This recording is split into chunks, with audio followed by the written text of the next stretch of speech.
Kanalıma, mutfağıma hoş geldiniz. Bugün sizlerle MasterChef'te izledim. Kaymaklı pirinç pilavı. Şimdi 1,5 yemek kaşığı tereyağımızı tenceremizin içine aldık ve biraz erimesini bekliyoruz.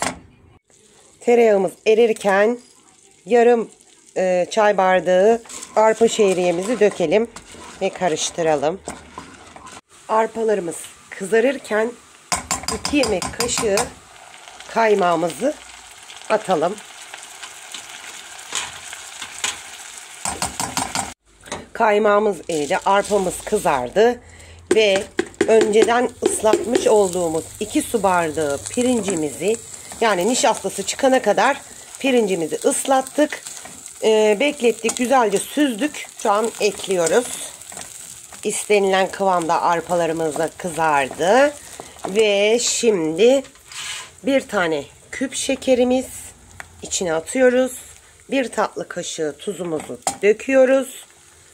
Ve 2-3 damla limon suyumuzu ilave ediyoruz. Ve karıştırıyoruz. Pirinçlerimiz güzelce kavruldu. Ve 4 su bardağı kaynamış olan ölçülü içine ilave ediyoruz. 1 su bardağı pirincimize 2 su bardağı su, kaynamış suyu ilave ediyoruz. Yani toplamda 4 su bardağı suyumuzu ilave ettik. Karıştırdıktan sonra ağzını kısık ateşte pişiriyoruz. Kısık ateşte pilavımız pişti. Şimdi ocağımızın altını kapatıyoruz. Dinlenmeye bırakıyoruz pilavımızı. Sonra servis yapacağız. Kaymaklı pirinç pilavımız sunuma hazır. Bu şekilde de yaptık.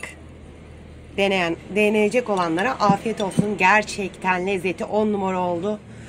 Bir dahaki videoda görüşmek üzere. Kanalımıza abone değilseniz abone olun. Yorum yazın. Like atın. Bay bay.